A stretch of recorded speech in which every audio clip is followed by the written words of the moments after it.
Now stone worship is shirk in Islam.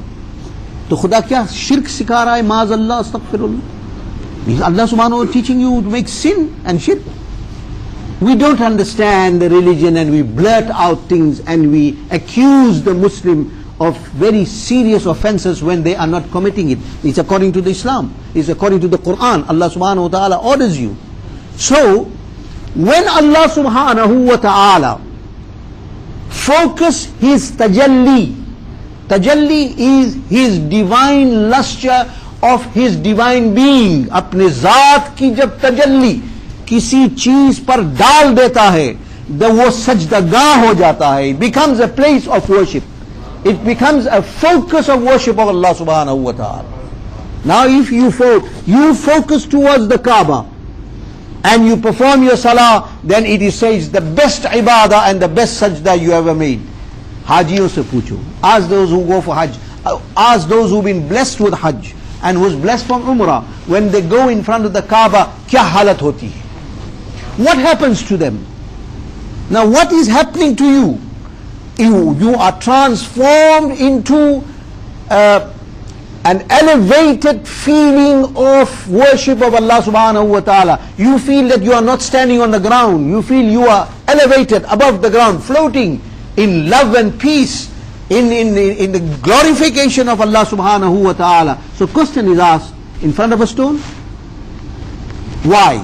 Why do you have this sudden feeling? If ever you go to Makkah, if those who haven't been there, may Allah take them very quickly, inshallah. But when you go to the Kaaba, and the first glance you look at it, wallahi al-azim, there are no words to explain what you feel. It is ecstatic.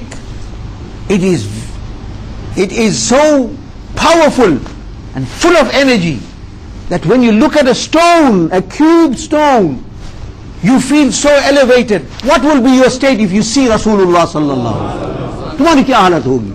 Can you imagine what will be your state if you see the beloved Nabi sallallahu alaihi wasallam? Who is greater, the Kaaba or the personality of Sayyidina Rasulullah sallallahu alaihi wasallam? If Kaaba is your focus of worship, remember it was full of 360 idols. Who cleansed it? Who cleansed the Kaaba? Who made it the Kaaba? The Kaaba was there, but it was turned into an idol worship place, a temple of worship, a temple where people used to worship idols. Who came and cleansed it? Who really made it the Kaaba?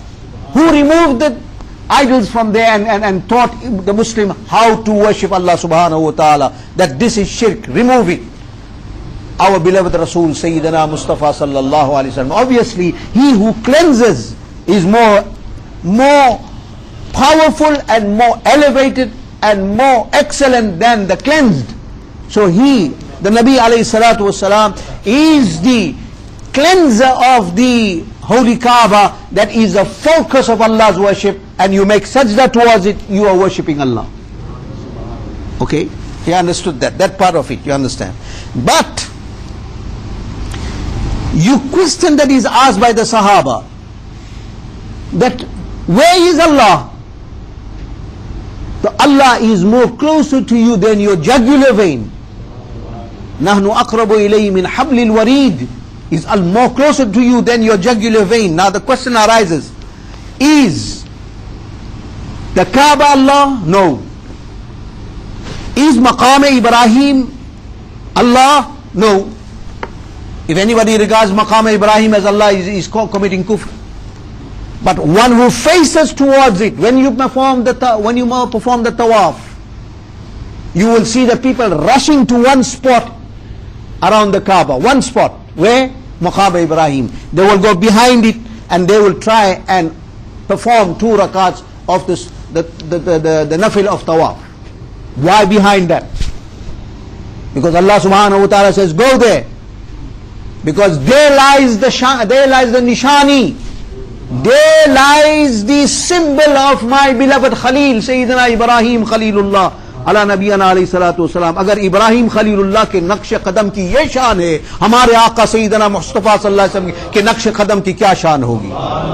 What do you think will be the status of Rasulullah sallallahu alaihi wasallam? So the Sahaba is asking, Ya Rasulullah, wa iza sa'alaka ibadi anni fa inni qareeb. Tell them I am close. So what is closeness to Allah subhanahu wa ta'ala? Can you ever ascertain as, okay, if I stand here, I'm close to Allah. If I go there, I'm far away from Allah. When Allah is mawjood, har jagah hai. وَهُوَ مَعَكُمْ أَيْنَمَا كُنْتُمْ. Quran says, He is with you wherever you are. He is there with you. But what makes you more close? Hazrat Sayyidina Sawban radiyallahu ta'ala, Sahabi Jalil, Khadim of the Nabi sallallahu alayhi wa sallam. Sayyidina Sawban radiyallahu ta'ala, Huzur ki khidmat kar rahe. That was his job. 24 hours around the clock, whenever he has the time there, he used to be sitting in service of the Nabi sallallahu alayhi wa sallam. Huzur's Khadim. And he had a family. He had a family. So he used to serve the Nabi sallallahu alayhi wa sallam. When the Nabi alayhi salatu wasalam was resting, when he had chance, he went to his family. Visit his family. Nafaqatul awlad bhi zaruri hai. You have to rights for your parents, rights for your wife, the rights of your children is also farz in Islam. So he had to go and serve, go home, go and have something to eat, speak to his wife, see if there's anything needed in the house to fix, see if there's any food required to them, anything to fix, anything to do, spend some time with them. Whenever he went there, he got sick. Bimar ho gaye. When he came to the Nabi, he was fresh. Ajib. One day he comes to the Nabi alayhi salatu wasalam absolutely pale, yellow, weak.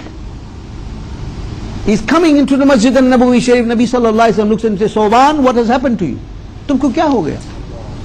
Say, Ya Rasulullah sallallahu alayhi wa sallam, when we are at you, we feel that we are great. We are true believers of Allah subhanahu wa ta'ala. We are mu'min. But as soon as we leave your presence and we go inside our homes and we visit our family, we feel that iman has gone from our hearts. What it means? खुदा को ढूंढना है, नबी के पास जाओ. सजदा करना है, काबे के पास जाओ.